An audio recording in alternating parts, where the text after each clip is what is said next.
Kasi daw, may tendency daw na nakawan ninyo ako. Ikaw dito, para magnakaw ka rin. Good morning mga moms! Hi! So, I'm leaving now dito sa Hinaguan Farm. Alis po muna ako, pero bago yan, chismisan ko lang po muna kayo kung ano nagaganap ngayon dito sa outdoor kitchen. So, ayan na. Pinakita ko lang kasi ayaw po nila magpa-video rin daw po ako sa kanila.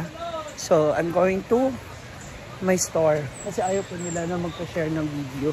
Gusto kasi nila kanila lang pag sila lang daw po nagluluto. Gusto nila sila lang po yung video. Kaya ayaw po nila ng kaawit. Ganyan po yung mga ugali naman. So, ayan. Andyan na po yung ating preggy na si... ay, sorry. Hindi pala pwede announce sa public. So, ayan. 2 months na po siyang buntes. Totoo po. Ayan. Mga haka-haka. So, punta muna ako ng store. Dahil sa di umano'y panibago tayo aayusin. Kasi kailangan namin mag-usap-usap. Dahil may mga nangyayaring medyo nakaka-alarma sa ating store. So, kung ano po yan, puntahan natin. Samahan niyo ako.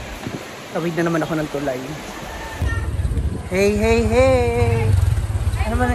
Hi! Good morning! Ano nangyari sa inyo? Uy?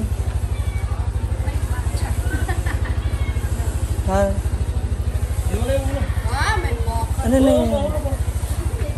Ano nangyari sa inyo? Okay lang. Hi!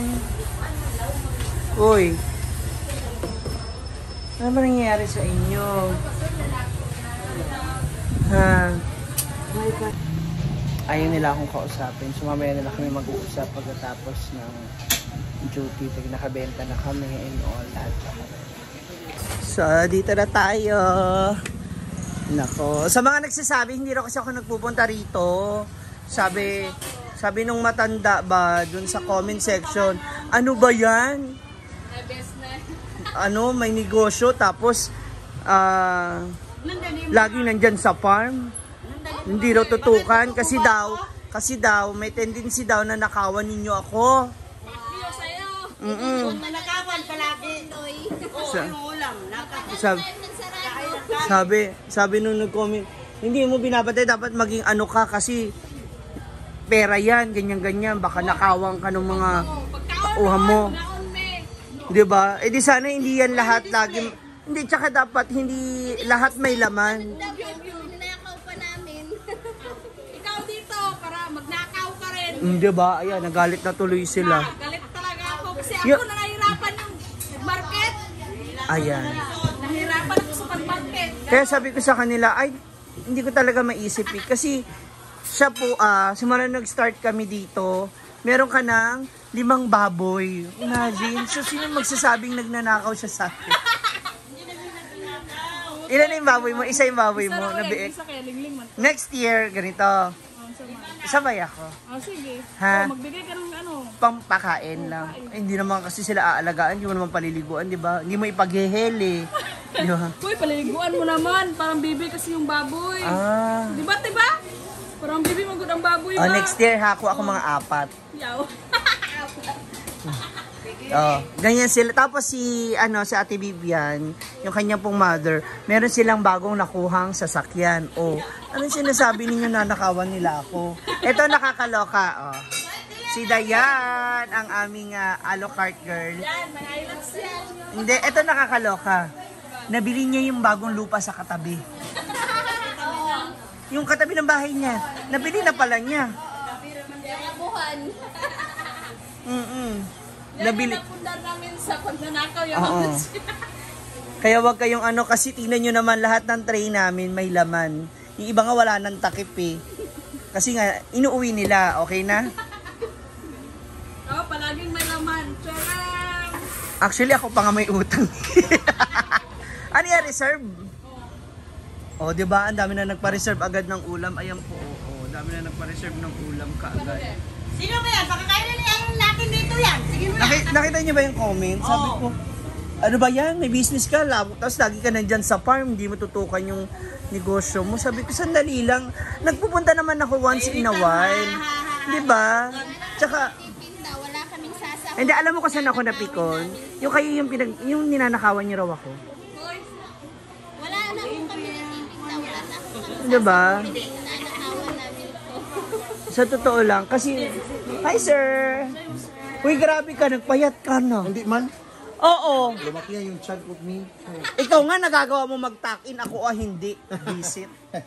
Oh, anyway, so ayan po yung mga ulam namin ngayon. Kaya, yan yung mga bantay ko dito. Ano man ang sabihin ninyo? Hala, grabe naman siya. Dito kami nagnanakaw. Isa pa, sir. Ito yung aming mga ulam ngayon. Hi, ma'am. Good morning. Naku, paulan na yan ng mga studio. What's this? Uy, nailauya. Uy, saan mo na kuha ng ka? Nag-deliver? Panakaw ng ulam. Ilan na kinuha mo? Hindi ko inubos ang apat. Ikaw, kasi alam ko galit ka naman. Okay, wag mo natin biglain. Kasi tuloy yan ang dami, oh. 30. Ma, kaninang rin mong Diba? Pero sila po yung galit talaga sa akin. Kaya, wow. Nilahat mo yung leeg? O naubos yung kahapon? ano kahapon? Oo, na 20. Nakagi-pa-reserve ganito. Ah, yes. Nakuha mo. Yes, thank you. Ayan yung pinareserve ko. Galing. So, bago pa man ninyo sila pag-isipan ng masama, di ba dapat ako muna? Ganong bagay. Again, sabi ko nga sa inyo, ano man yung isipin ninyo na hindi maganda sa kanila, hindi makakatulong yun sa amin. Mas okay na kami na ganito. Once in a while, nandito ako. Hindi man ako araw-araw na nandito. Andito ako. Tinitignan ko sila, nababantayan ko sila, and I trust them. No? Kung sila pinagkakatiwalaan ko, sino ba naman kayo para manghusga? Diba? So, wag naman po ganun. Ha? Ayan na po siya, mga moms. Nagbibilang na po siya. So, nakikita po ninyo sa CCTV. Hala, grabe, apakayabang naman! Naapa, no? Alas tingnan nyo, nagnanakaw? Hindi! Ang Nagpapayaman! dami na naman po namin putahin dito bukas for sure kasi buong araw, hanggang gabi daw, may event. Ayan na po. Tapos ibubulsa niya na po yan, mga moms. Kitang-kita po ang ebidensya. Nakita niyo naman, kuwang-kuha sa camera. Ayan. O, diba? Tapos, dito. Ah, kasama na yan para sagad. Oh! 5K. Pakayabang mo. Tapos ang dami paraming kanton. Basher ka. Hello, Basher. Na, hindi mo alam kung gaano kahirap mamalingki. Ang hirap kayo mag-budget, diba? Kaya kapag wala po ako rito dito. Matapos po siya magbilang ng aming sales. So ngayon naman, tingnan natin yung mga natira pa namin mga ulam. Actually wala. Ay, ito pa pala. Wala na. Kasi wala nang leeg. Dagdagan na natin ng leeg at saka chicken. So, dati mga nasa 20 pieces kami nagsimula. Ay hindi, 10 pieces lang, no? 10 pesos lang muna nagsimula yung fried chicken namin na leeg at saka yung leg. Ngayon, ano na siya, nasa hanggang sa naging 20, 25, ngayon nasa 30 plus na siya. So, we are hoping na maging 50 pieces ng chicken every day. 50 yung leg, iba yung leeg, iba yung sa neck. Ayan. So, meron pa tayong mga atay. So, ngayon, meron pang maghapon na magpa-practice ngayon ang senior high school. So, for sure, mawawash out, mauubos talaga lahat ito. Meron pa tayong lauya, and isang order na lang to ng minuto. Ayan. Tapos may mga ibang prito na lang tayo at saka patahe. Especially ang ating gravy na pang masa. Alam niyo na. May, napapansin niyo po araw-araw mayroon siyang dalang bag. Baka dyan yan nilalagay, di ba? What do you think? Ha? Ang laman? Hala. Savings at store. Di ba? Diba? Mahirap paghawak nito kasi alam mo na. Pag nawala, Savings lang, kapal. pag nawala siya mag-aabono, di ba? Kasi pag nasa akin, delikado, mauubos ko agad yan. Oy, nakita ko sa likod. Ayan na po sila. Nag-uusap sila. Pinag-uusapan niyo ako, no? Usap kami magkano sales ba? Hala! Grabe. Iniisip namin bakit ito na lang natira sa Hello parcel, hello world. Hindi, binili ko kahapon ng bahog ng manok. Kumuha ako sa savings mo ng pambili. Hala! Ito na lang natira. Ayan na. Ninakaw ko yung savings mo Hala! kahapon. Wara. Hala, grabe naman yan! Sinuko ko na. Etong kantin natin naging salon na rin. Anong grade niya? Grade 12. Mga senior high, andin sila. Nagre-retouch sila, nagpapapress. Binalik ko na, Mihay. Binalik ko na. Ha? Binalik ko na. Walang bawian. Kinuha mo na eh. Binalik ko na, ha. Uy, dito na kayo lagi kumain para libre retouch. Hala. Ang galing. Kumakain siya. So, yan yung ulam mo, ate.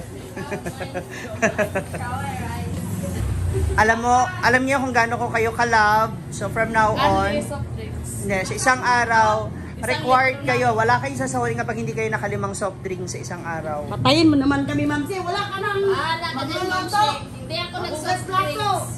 Basta kailangan tigli-limang soft drink sa isang araw, okay? Kaya isang Clear bote yun. ng tubig. Wala ka nang nagluto. Hala, grabe, may hotdog kasi na.